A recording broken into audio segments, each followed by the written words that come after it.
In the suburbs of Ottawa lie the South March Highlands, the only old-growth forest in the world to be preserved in the city. It is home to over 654 species, 18 of which are at risk of becoming extinct.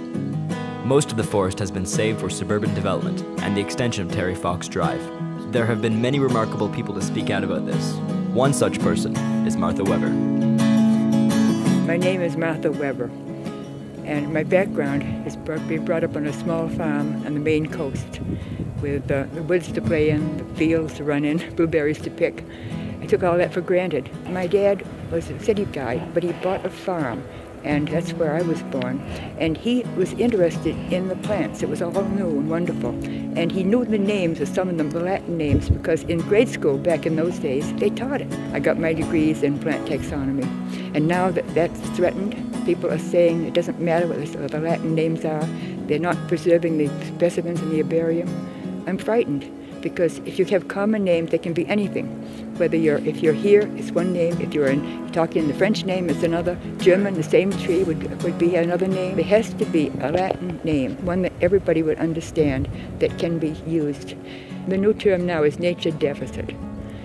And I think that that's what's the problem with kids today. When I started working with children in day camps, there weren't any allergies, there weren't any health problems. They just came and we rode the cattails in Andrew Hayden Park, and we did this, that, and the other.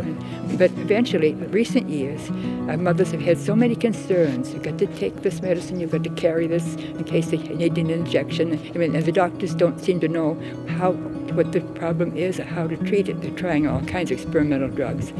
And I think it's because the kids are not having any chance to run out in a place like this and get fresh air and exercise. The city is a constant noise, there's contamination. I drive into town in the summer and I see this dark cloud hanging over the city. This forest is saving it from getting worse. In some parts of the world, you have to wear a mask to breathe. And it will happen here if we lose all our trees. We're overlooking the beaver pond. They call it Kissel Pond. And there are endangered species in here, the Blanding's turtle, and there are other plants that have been preserved because they're near the rocky outcrops through here, like ginseng. All this would be lost if it's developed. We just don't want to think in those terms. There's so much out here. We didn't need 2 roads through here, but you know what happened? And it was cut. They didn't care. And now they're taking up the stumps, even though the animals have returned to that area. Butternut tree that was the biggest and the most beautiful, that was in the path of the Terry Fox extension. We were there the day it was cut. And the squirrels had left the nut shells from the past year, and they were piled up. You wouldn't believe how many there were. And they cut that tree. They have discovered thousands of artifacts back in the Stone Age period, when they were chipping stones to get to sharpen knives and things, and they have been identified as authentic.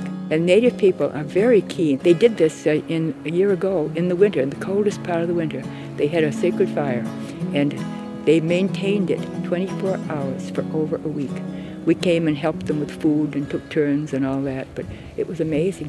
And we've been out in the woods in a circle in the full moon when they had the tobacco ceremony with the Native people.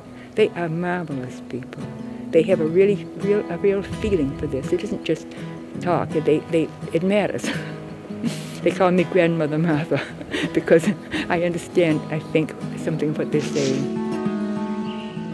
Thanks to the efforts of Martha and many people like her, the heart of the forest will be preserved. However, it will still take at least a couple of years for the paperwork to be finalized. The main issue, which is clear-cutting the forest for development, requires immediate political attention. To lose this forest would mean to lose a part of our past, but also to lose a part of our future. Martha still does group tours in the forest to show why it is so important and to educate people, especially young people, on preserving it.